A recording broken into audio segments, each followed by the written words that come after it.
Shalom, selamat sore Bapak Ibu yang dikasihi Tuhan. Bagaimana kabarnya hari ini? Luar biasa ya. Kalau luar biasa walaupun di luar hujan, kita mau berikan tepuk tangan yang dahsyat buat Tuhan Yesus supaya nggak dingin ya, supaya nggak dingin. Hari ini saya mengucap syukur boleh bertemu di tengah-tengah Bapak Ibu Saudara kembali. Rebu kemarin saya nggak bisa hadir begitu ya, saya berhalangan. Hari Selasa saya WA Bu Pahala ya. Bu Pahala saya minta tolong, besok tolong saya digantikan untuk firman Tuhan gitu. Karena kondisi saya masih sangat pusing ya, kepala saya itu berat, saya flu batuk. Dan sepertinya tidak memungkinkan untuk saya datang hari Rebu. Dan puji Tuhan beliau bersedia saudara ya. Puji nama Tuhan, hari Rabu itu kalau saya mau boleh bersaksi sebentar. Hari Rabu itu kepala saya masih sakit, sama seperti yang saya ceritakan, saya masih flu batuk. Jadi satu hari itu saya cuma di kamar, saya tidak ketemu sama anak saya. Karena anak saya juga ketularan saya saudara, hari Selasa. Hari Selasa dia juga flu batuk. Jadi saya ini sudah nggak bisa ketemu anak, ngerasa badan itu sakit semua gitu saudara ya. Nah siang hari itu Bu Lili ya yang jaga anak saya itu WA saya, karena saya di kamar. Non ini pupnya Sharon gini gitu. Karena memang beberapa waktu sebelumnya Sharon ini anak saya bermasalah dengan pencernaan. Jadi pencernaannya itu kurang baik gitu saudara ya, ada lendirnya. Waktu di foto ke saya, yang saya perhatikan itu bukan lendirnya tapi ada merah-merahnya. Itu pagi ke siang. Lalu saya WA Dokter Gordon ya, anaknya Ibu Benyamin. Saya WA terus bilang begini, C dibawa aja ke rumah sakit itu pupnya. Sampai sana itu sudah kering, jadi nggak bisa. Akhirnya diberikan satu tempat lagi, disuruh bawa pulang. Siangnya kalau pup disuruh bawa balik ke sana. Sungguh saudara, waktu siang itu dibawa kembali ke sana itu pupnya anak saya itu bukan lagi seperti yang pagi, merah semua. Jadi itu betul-betul darah semua.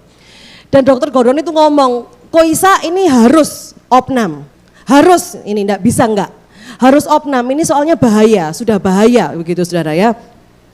Saya ini pusing, terus saya ngomong sama Koisa, ya apa kalau misalnya di opnam siapa yang mau jaga? Saya tuh masih geliyeng saudara, jadi kalau saya bangun itu pingin jatuh gitu rasanya. Saya doa sama Tuhan, saya tuh ingat waktu dulu dia di opnam itu kan ditusuk-tusuk saudara ya. Ditusuk-tusuk terus anaknya ini kan aktif, mau dicabut terus nangis, enggak bisa diem. Di rumah sakit itu enggak di kamar saudara, keliling di rumah sakit. Jadi Sharon itu, saya tuh nangis, saya masuk kamar itu nangis Tuhan. Ya apa, saya ini enggak tega lihat anak saya kalau di opnam lagi. Terus saya ngomong sama dokter Gordon, dokter kita lihat sampai malam ya, nanti kalau malam misalnya ini enggak ada cara lain, Sharon masih tetap seperti ini, saya ke rumah sakit, saya bawa opnam. Di lain pihak saudara, saya kan sudah sakit mulai hari Minggu dan kondisi saya itu tetap tidak ada kebaikan, tidak ada kemajuan gitulah. Akhirnya saya ke rumah sakit sama suami, saya diantarkan untuk cek darah. Karena Sharon ini kan perlu opnam, jadi dikhawatirkan kalau saya ini juga ada penyakit yang misalnya demam berdarah atau apa gitu loh, supaya bisa antisipasi. Saya ke rumah sakit ternyata nggak ada apa-apa, semua baik, COVID juga baik, tapi kondisi saya itu nggak berubah. Saya sudah di infus juga nggak berubah. Dan dokternya juga ngomong, Bu ibu harus opnam gitu saudara, pusing hari Rebu itu. Saya harus opnam, anak saya harus opnam. Terus saya ngomong sama dokter, dokter nggak apa-apa, saya tak pulang aja. Saya nggak mau opnam karena anak saya sakit. Dan puji Tuhan saudara ya, itu saya WA Bu Soni, doakan anak saya ini disuruh opnam gini dan begitu. Saudara, mujizat terjadi mulai sore itu ketika saya diwajibkan untuk masuk ke opnam, Sharon itu sudah nggak pup lagi. Ya sudah nggak pup lagi. Flu dan batuknya juga berkurang, awalnya demam juga sudah tidak demam lagi, dan akhirnya kami nggak jadi opnam. Berikan tepuk tangan buat Tuhan Yesus. Itu semua saya bersyukur, saya tahu semua cuma karena Tuhan. Karena dokter aja sudah bilang ini harus darah saudara, jadi pupnya itu sudah darah. Tapi karena kebaikan Tuhan, kemurahan Tuhan, semuanya boleh berjalan baik dan hari ini saya boleh berdiri juga di tengah-tengah saudara, semua karena kemurahan Tuhan. Puji nama Tuhan. Saya bersyukur juga untuk kelahiran cucunya Bu Amelia, selamat. Semoga boleh menambahkan sukacita dalam keluarga. Ibu-ibu juga semua berbahagia hari ini. Amin. Kita akan membuka firman Tuhan. Hari ini temanya adalah menjadi wanita yang teruji. Sama-sama katakan teruji. 1, 2, 3. Teruji. Menjadi wanita yang teruji. Nah, ketika kita mengatakan menjadi wanita yang teruji, coba diklik lagi slide-nya. Nah, ada kata apa saudara? Wanita yang teruji. Ada kata uji. Berarti menjadi wanita yang teruji itu harus melewati satu hal yang namanya ujian. Kita nggak bisa, Bu, saya ini wanita yang teruji, keluarga saya teruji, kesetiaan suami saya teruji, kepintaran anak saya teruji, kesehatan cucu saya teruji. Itu nggak bisa kalau tanpa satu proses yang namanya ujian. Contoh misalnya kita beli perabotan kayu, saudara ya. Ibu-ibu mungkin ada yang suka kayu, perabotan meja, kursi, kayu gitu ya. Lalu salesnya ngomong, Bu ini bagus, ini ciamik, pokoknya ini top, paling baik kualitasnya. Kualitas dari bahan itu, dari barang itu akan bisa kita lihat dari mana saudara? Dari hari ke hari kan, dari waktu kan. Jadi kalau kayu itu ternyata 5 tahun, oh iya nggak berubah, betul? Nggak memuai, nggak gampang keropos, kuat, oh betul, berarti ini teruji, ya, ini nyata kualitasnya baik. Jadi ada satu proses ujian dan itu memakan waktu, melalui waktu yang menguji kita. Begitu juga dengan wanita yang teruji itu harus melalui satu proses yang namanya ujian, ya. Ada 2 hal yang membuat kita jatuh, saudara. Yang pertama yaitu tipu muslihat, iblis. Bagaimana iblis itu menggoda kita, wes nggak usah ke gereja, hujan, gitu ya, banjir, saudara. Sudah nggak usah mengasihi suami, tinggalkan aja, cerai ya wae, saudara. Atau dan lain sebagainya, itu tipu muslihat iblis yang membuat kita jatuh. Yang kedua yaitu tekanan dan ujian. Nah ini yang hari ini kita akan belajar. Bagaimana wanita yang teruji itu punya tekanan, dapat ujian, tapi bukan kalah tapi menang. Ya saudara. Tidak ada yang dikatakan teruji tanpa melewati sebuah ujian. Nah, ada satu kisah seorang singa yang buas ya. Jadi satu kali ada seekor seekor singa yang sangat buas. Seekor singa yang sangat buas ini suka makan orang. Jadi kalau ada manusia datang ke hutan selalu dimakan saudara sama singa yang buas ini. Tapi dia ngomong sama temennya, saya ini janji, saya walaupun buas, saya suka makan orang, saya janji, saya tidak akan makan orang Kristen katanya saudara ya. Loh kenapa katanya temannya singa, iya karena orang Kristen itu kan baik-baik, jadi saya nggak akan makan orang Kristen katanya singa yang buas. Satu kali saudara, ada satu orang Kristen datang ke hutan, dimakan. Loh kok dimakan ya? Jadi temennya singa bingung, dimakan cuma ditinggalkan mulutnya aja.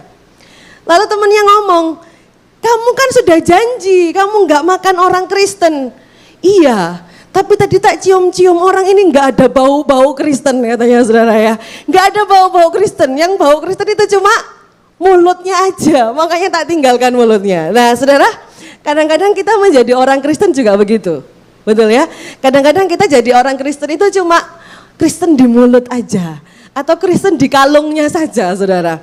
Makanya kita perlu menjadi orang Kristen yang teruji, menjadi wanita yang teruji.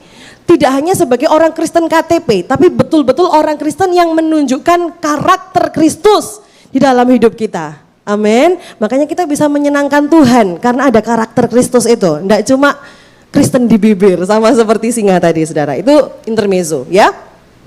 Pertanyaannya begini, mengapa Bu? Kenapa kita ini perlu untuk menjadi wanita yang teruji? Pertanyaannya, ada 2 hal. Yang pertama, sebab kita ini bukan anak gampang. Yang sepakat katakan amin. Amin, kita bukan anak-anak gampang. Makanya kita perlu menjadi wanita yang teruji, saudara ya. Ibrani 12 ayat 7 sampai 8.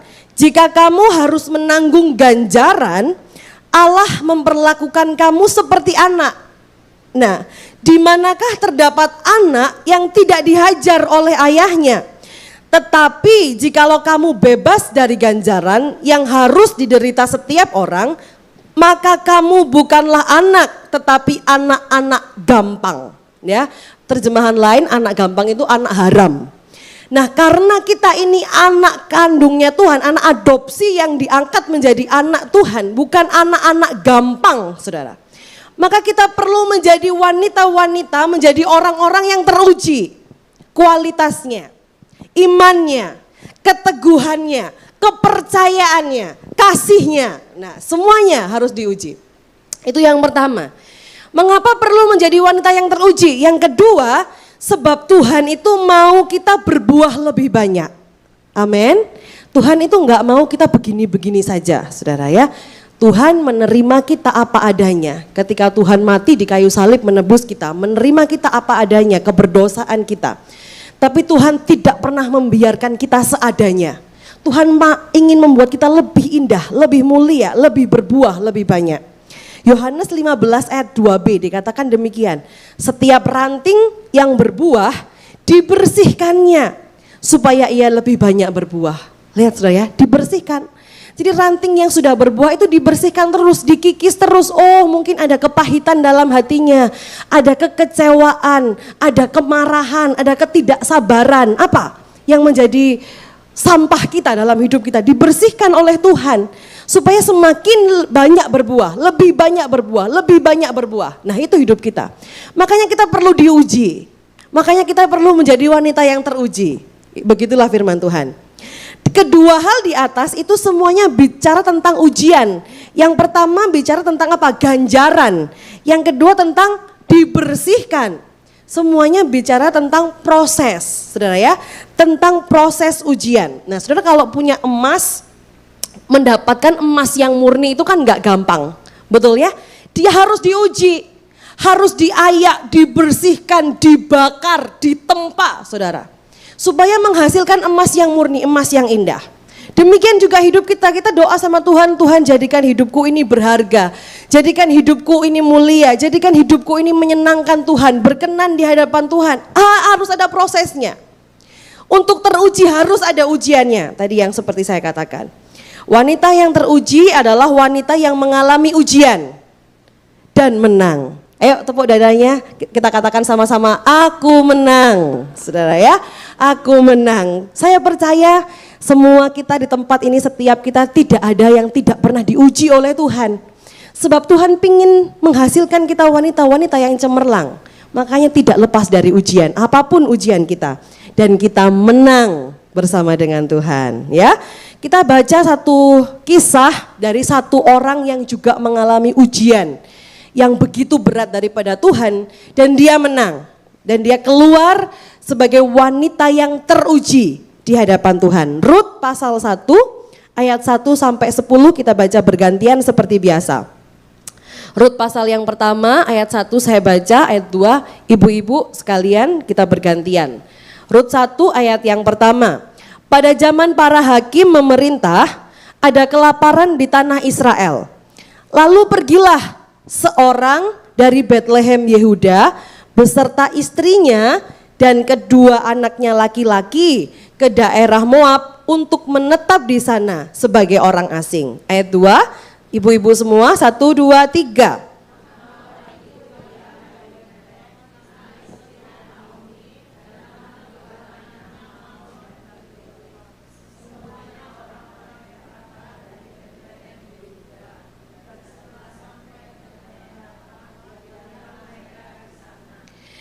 Kemudian matilah Elimelech, suami Naomi, sehingga perempuan itu tertinggal dengan kedua anaknya.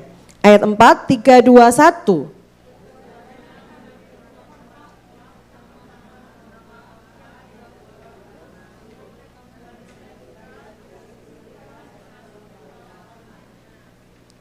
Lalu matilah juga keduanya, yakni Mahlon dan Kilion, sehingga perempuan itu kehilangan kedua anaknya dan suaminya. Ayat 6, 3, 2, 1.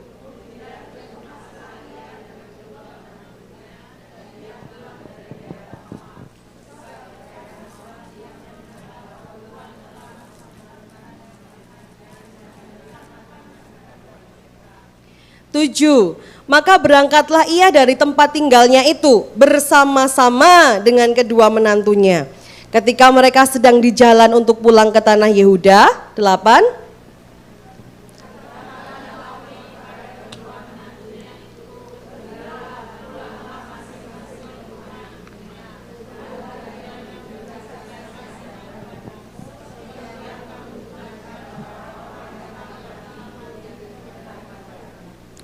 Sembilan, kiranya atas karunia Tuhan kamu mendapat tempat perlindungan masing-masing di rumah suaminya.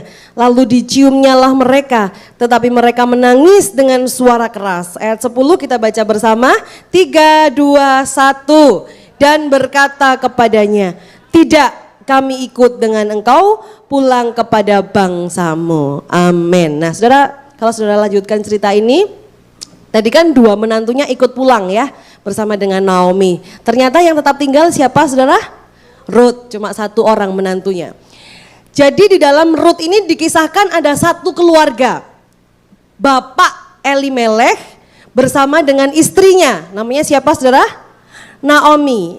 Mereka pergi bersama dengan kedua anaknya, Mahlon dan Kilion. Jadi ada kelaparan, mereka ngungsi, seperti itu saudara. Katakanlah di Indonesia misalnya terjadi kelaparan, kita ngungsi ke Malaysia, nah seperti itu. Mereka ngungsi ke daerah Moab. Ternyata waktu di daerah Moab, suaminya meninggal. Jadi Elimelech ini meninggal, ya yang pertama. Jadi Naomi kehilangan suaminya. Tidak lama kemudian, Naomi juga kehilangan dua anaknya, saudara. Laki-laki meninggal kedua-duanya, Mahlon dan Kilion. Jadi saudara bisa bayangkan, ini satu ibu ini nggak punya suami, nggak punya anak, cuma tinggal menantunya perempuan-perempuan lagi saudara. Jadi dia itu tidak hanya sedih kehilangan anak dan suami, tapi dia juga punya beban, betul ya? Menantunya dua perempuan orang asing. Nah itu kehidupannya Naomi, bagaimana dia harusnya itu pergi ke daerah lain, ke Moab supaya sejahtera, kan gitu. Ngungsi ke tempat lain supaya dapat makanan karena di tempatnya terjadi kelaparan. Ketika dia pergi dia tidak mendapatkan kebahagiaan, saudara.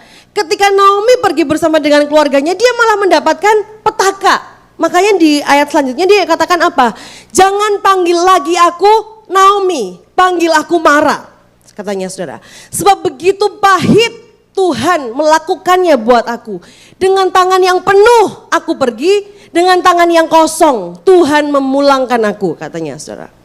Jadi begitu pahitnya kehidupan Naomi. Naomi itu artinya manis. Makanya waktu dia pulang dari Moab, ibu-ibu ngobrol, itu loh Naomi, itu loh Naomi. Dia pulang, katanya saudara. Ya kan biasa ya ibu-ibu ya, ngobrol gitu, gosip. Dia ngomong, jangan panggil lagi aku Naomi, panggil aku Mara.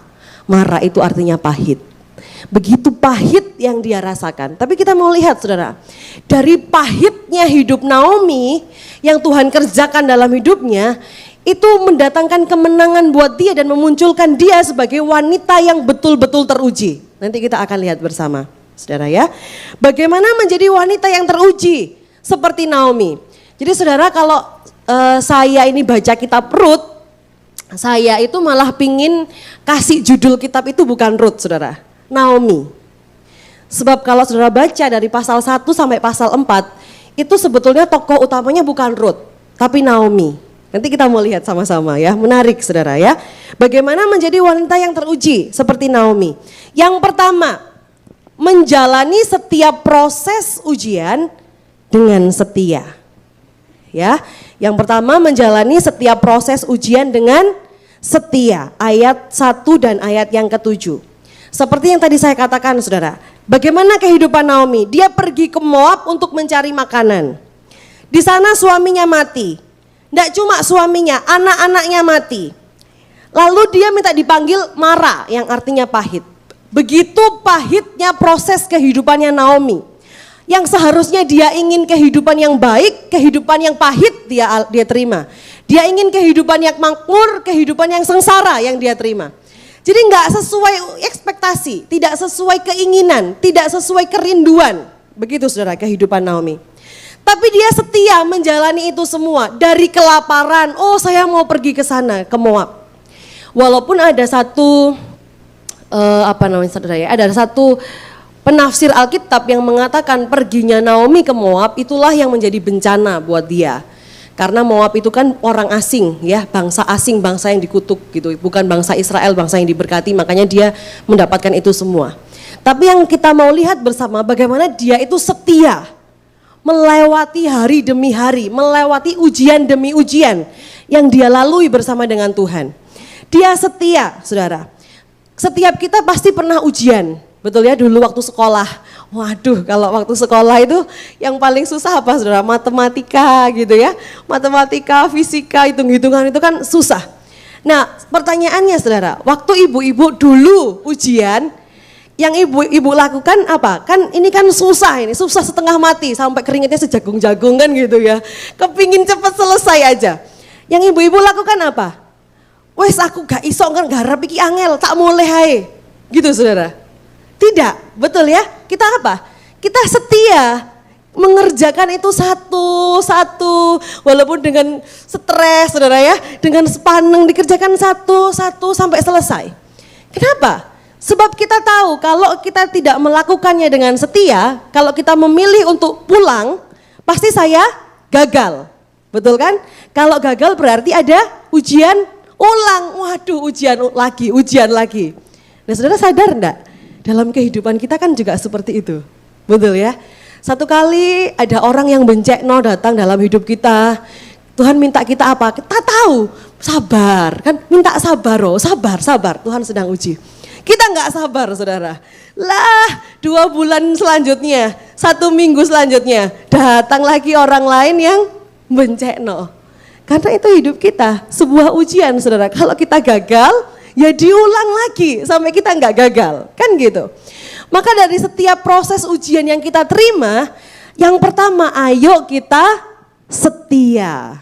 Ayo kita setia lalui waktunya, waktu ujian kita sampai akhir, sampai selesai. Supaya kita nggak gagal saudara ya. Menjalani dengan setia itu artinya apa? Yang pertama, tidak mengambil jalan pintas. Kalau kita diuji oleh Tuhan, nggak ngambil jalan pintas, tak pergi ke dukun naik mari saudara ya, cepet gitu. Tak pergi ke Gunung Kawi aja, cepet. Atau saya tak cerai aja sama suami saya. Atau kita ngomong sama anak saya, wes kamu cerai ya aja mari, masalah selesai. Atau kamu resign aja dari pekerjaan sudah, saudara.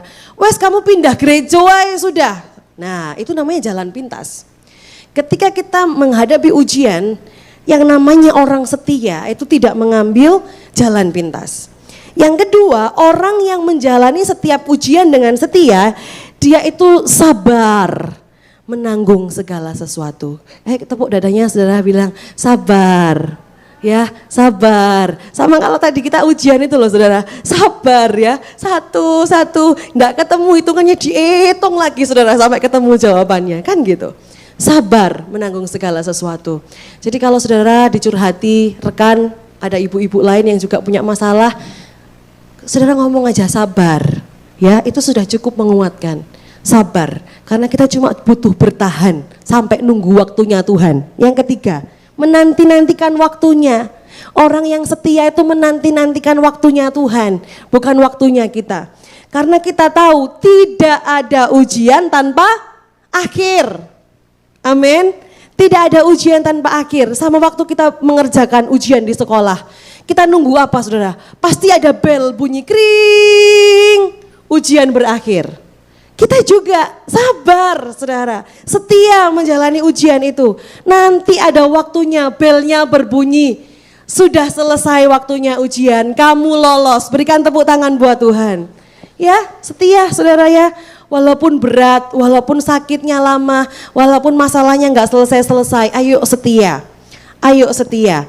Tidak ada ujian tanpa akhir. Ada waktunya kita bisa melihat ke belakang. Indah yang Tuhan buat. Ujian yang saya lalui menjadikan saya seperti ini. Betul ya, kita sering ya dengar orang saksi, dulu saya tuh begini, dulu tuh saya begini. Tuhan pulihkan saya sampai saya begini. Indah saudara, indah saudara. Itu hidup kita. Satu kali, kalau sekarang kita sedang dalam proses ujian, satu kali kita juga akan ngomong, lihat dulu indah yang sekarang Tuhan boleh kerjakan dalam hidup saya. Tidak ada ujian tanpa akhir, Tidak ada kelulusan tanpa kesetiaan dalam ujian. Jadi yang pertama mesti gimana Bu? Saya sebagai wanita yang teruji supaya saya lulus ujian dan menang. Setia, gak ada cara lain. Ayo setia menghadapi setiap ujian kita. Ya, yang kedua, mari kita melalui segalanya bersama dengan Tuhan. Jadi kalau yang pertama itu setia, yang kedua, mari kita melalui setiap proses ujian kita itu bersama dengan Tuhan, sang pemilik jawaban. Saudara ya, sang pemilik jawaban. Rut 1 ayat yang ke-6, nanti saudara baca. Jadi saudara kalau saudara baca nanti di rumah tolong ya, pasal 1 sampai pasal 4 saudara boleh baca, silakan dibaca. Nah saudara akan lihat bahwa Naomi itu adalah orang-orang yang menjadikan Tuhan itu nomor 1. Contohnya apa? Saya jadikan contoh ya. Di pasal 1 ayat 8. Dia selalu menjadikan Tuhan itu subjek. Jadi kalau ngomong begini saudara misalnya, bukan begini, saya makan. Tidak begitu, kalau saya ngomong saya makan berarti subjeknya siapa? Saya. Tapi kalau Naomi ini enggak saudara, ketika Naomi ngomong, ketika Naomi berbicara, dia akan berbicara begini, Tuhan izinkan saya makan. Beda kan saudara? Subjeknya siapa? Tuhan. Itu Naomi, nanti saudara baca. Contoh pasal 1 ayat 8. Tuhan kiranya menunjukkan kasih-Nya. 1:21. Dengan tangan yang kosong, siapa? Tuhan memulangkan aku. Bukan aku. Enggak loh saudara. Tuhan, itu Naomi. Tuhan kiranya menyertai kamu. Pasal 2 ayat 4. Jadi Naomi itu betul-betul menjalani hari-hari yang pahit. Hari-hari yang berat itu bukan aku, bukan nelongsone aku, sedihnya hidupku, saudara. Enggak, dia lihat apa? Tuhan. Dia menjadikan Tuhan itu nomor 1, menjalani semuanya itu bersama dengan Tuhan. Coba saudara bandingkan dengan siapa? Dengan istrinya Ayub. Nah saudara, ini sama-sama perempuan, sama-sama ibu-ibu, sama-sama punya masalah, sama-sama dapat ujian daripada Tuhan, tapi responnya beda. Naomi katakan apa? Tuhan yang bekerja, Tuhan yang begini, Tuhan yang begitu. Tapi istri Ayub apa saudara? Ayub 2 pasal 9 Ayub 2 ayat 9. Maka berkatalah istrinya, istri Ayub kepadanya, masih bertekunkah engkau dalam kesalehanmu, katanya saudara. Kutukilah Allahmu dan matilah. Nah, kita mau jadi istri yang bagaimana? Kita mau menjadi wanita yang bagaimana ketika kita dihadapkan dalam sebuah proses ujian? Kita mau seperti Naomi yang saya mau menjalani ini walaupun pahit bersama dengan Tuhan, atau kita mau mengutuki Tuhan? Kutukilah Allahmu dan matilah, katanya saudara. Mari kita jadi seperti Naomi. Walaupun berat, tapi kita tahu bersama dengan siapa kita menjalani itu semua. Bersama dengan Tuhan. Naomi begitu mengandalkan Tuhan dan melaluinya bersama dengan Tuhan. Jadi pertanyaan buat kita semua, sejauh ini saudara, dengan apa? Dengan uang kita? Dengan kuasa kita? Dengan jabatan kita? Dengan harta kita? Atau dengan siapa? Dengan suami kita? Melalui hidup kita? Dengan siapa kita melalui hidup kita? Siapa yang kita andalkan dalam hidup kita? Kalau kita mengandalkan suami, sama seperti Naomi, suaminya mati, habis saudara. Pahit dia katakan. Kita mau mengandalkan anak, sama ketika anaknya mati, gak ada yang diandalkan. Kan begitu. Padahal kalau kita lihat kehidupan Naomi ini kan sebetulnya sudah sangat bagus saudara ya. Punya suami yang bekerja, yang melindungi dia. Punya anak siapa? 2, laki-laki semua lagi saudara. Kan kuat kehidupannya. Tapi Tuhan mau tunjukkan bahwa yang diandalkan itu bukanlah keluarga, bukan suami, bukan anak, bukan pekerjaan. Tapi Tuhan. Dan Naomi membuktikan itu saudara. Jadi hari ini mungkin hidup kita sepertinya saya ini gak ada sandaran hidup Bu. Saya sendiri gitu ya, kayak seperti waktu yang lalu kan Ibu sharing ya, saya ini janda sendiri. Oh enggak perlu khawatir. Sebab yang menaungi kita, yang menjadi penolong kita, sandaran kita, andalan kita itu bukan manusia, bukan orang, bukan harta, pasti kecewa. Tapi ayo kita andalkan Tuhan dalam segala sesuatu yang kita lalui. Yesaya 31 ayat 3 dikatakan demikian, kalau kita ini mengandalkan orang, saudara ya. Ini ayat yang sering diberikan oleh Bapak Gembala dan ini menguatkan saya. Yesaya 31 ayat 3. Sebab orang Mesir adalah manusia. Jadi kalau kita minta tolong sama orang, bangsa Mesir dikatakan itu bangsa yang kuat. Tapi Mesir itu manusia, firman Tuhan. Bukan Allah. Dan kuda-kuda mereka adalah makhluk yang lemah. Bukan roh yang berkuasa. Apabila Tuhan mengacungkan tangannya, firman Tuhan, tergelincirlah yang membantu dan jatuhlah yang dibantu, saudara. Dan mereka sekaliannya habis binasa bersama-sama. Itu kalau kita mengandalkan manusia, mengandalkan orang. Tapi kalau kita mengandalkan Tuhan, Tuhan tidak pernah sekali-kali mengecewakan setiap kita. Amin. Berikan tepuk tangan buat Tuhan kita yang setia. Mari kita andalkan Tuhan saja, saudara ya. Nah, kita mau lihat bersama bagaimana kehidupan Naomi yang begitu mengandalkan Tuhan. Apa yang Tuhan kerjakan dalam hidupnya. Berbeda dengan kita kalau mengandalkan manusia Mesir. Apa yang kita dapatkan kalau kita mengandalkan Tuhan? Yang pertama, Tuhan itu memberikan orang yang setia dalam hidup Naomi. Saudara, Tuhan itu kan gak kelihatan ya. Tapi Tuhan itu kan sayang sama kita. Ketika Tuhan itu kasih ujian kepada kita, Tuhan katakan apa? Aku sekali-kali tidak akan pernah tinggalkan kamu. Tapi masalahnya gak kelihatan, gak ada wujudnya. Makanya Tuhan itu, saudara, ini saudara pegang, pasti. Enggak mungkin tidak. Tuhan itu pasti berikan kita satu orang yang setia dalam hidup kita. Pasti. Enggak mungkin ditinggalkan seorang diri, enggak mungkin saudara hidup kita.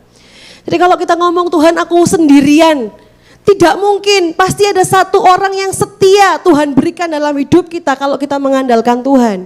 Jangan takut saudara ya, jangan takut betul-betul seorang diri, jangan takut. Sama seperti Naomi, siapa? Satu orang yang setia itu, Ruth, menantunya saudara. Menantunya begitu setia kepada dia. Mau menemani dia sampai masa tuanya. Maka sangat perlu kita itu memiliki hubungan yang baik dengan siapapun. Sebab kita enggak tahu nanti waktu ujian datang, semua orang meninggalkan kita, siapa yang Tuhan tempatkan bersama dengan kita? Kita enggak tahu saudara. Sama seperti Naomi, dia nggak tahu kalau ternyata menantunya yang namanya Ruth itu yang bersama-sama dengan dia. Maka hari ini ayo kita baik dengan semua orang. Karena kita nggak tahu siapa yang menemani kita. Ya, saya percaya bahwa Naomi adalah mertua yang baik buat Ruth. Sehingga Ruth mau menemani dia. Dengan penuh kesetiaan, dia nggak pulang, dia juga punya keluarga loh saudara. Dia nggak milih, oh ya saya tak pulang aja sama papa mama saya. Kan ibu mertua pulang ke negerinya, ke negeri yang tidak dia kenal saudara, nggak ada siapa-siapa di sana. Ada banyak alasan untuk Ruth ini tinggal di Moab, sebab dia orang Moab. Kehidupannya berbeda, penyembahannya berbeda, Tuhannya berbeda. Tapi kalau saudara baca pasal 1 ayat 16 dan 17 dikatakan demikian. Tetapi kata Ruth, janganlah desak aku meninggalkan engkau dan pulang dengan tidak mengikuti engkau. Sebab kemana engkau pergi, ke situ jugalah aku pergi. Kesetiaannya saudara. Dan di mana engkau bermalam, di situ jugalah aku bermalam. Bangsamulah bangsaku dan Allahmulah Allahku. Saudara lihat, radikal sekali dia ngikuti Ruth, ngikuti Naomi. Jadi Ruth ini tidak hanya mengikuti Naomi, tapi dia itu juga setia kepada siapa? Kepada Allahnya Naomi.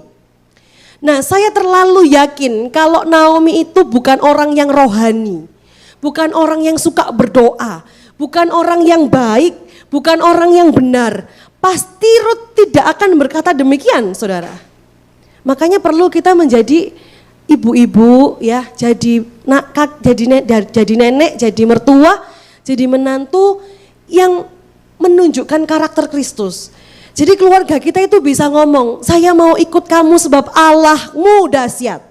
Gitu loh saudara. Sama seperti Ruth, dia mau mengatakan apa? Allahmulah Allahku katanya. Demikian dia mengikuti Naomi. Di mana engkau mati, aku pun mati di sana. Dan di sanalah aku dikuburkan. Beginilah kiranya Tuhan menghukum aku. Bahkan lebih lagi daripada itu, jikalau sesuatu apapun memisahkan aku dari engkau selain daripada maut.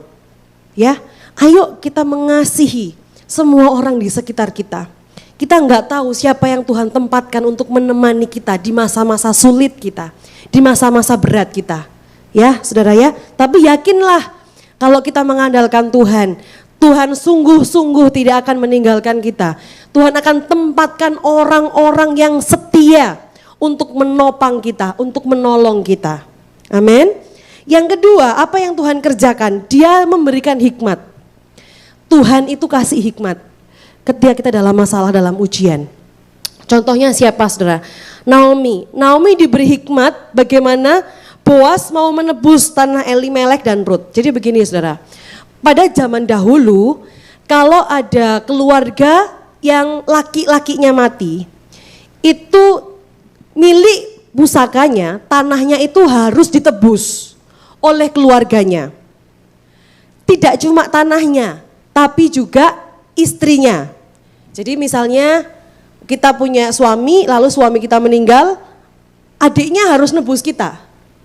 Nah, kita harus jadi istri adiknya atau kakaknya atau sepupunya, pokoknya kerabatnya.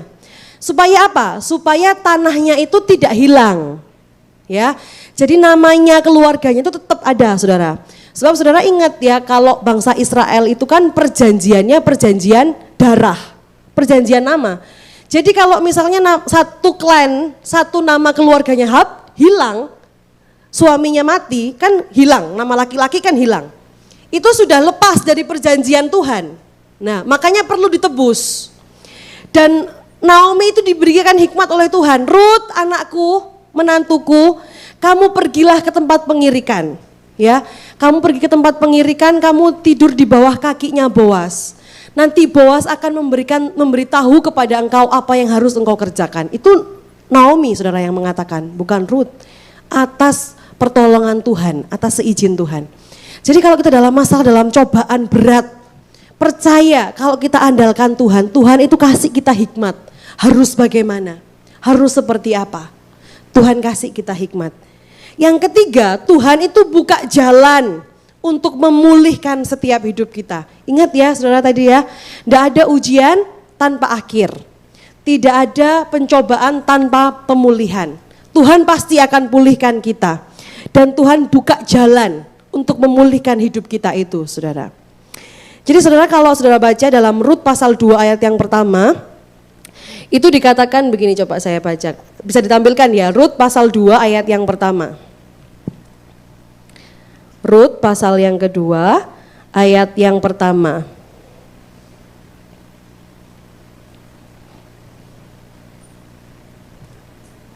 Bisa? Nah, ini saudara ya. Rut pasal 2 ayat yang pertama. Naomi itu mempunyai seorang sanak. Nah, dari pihak suaminya, seorang yang kaya raya dari kaum Elimelek, namanya Boas.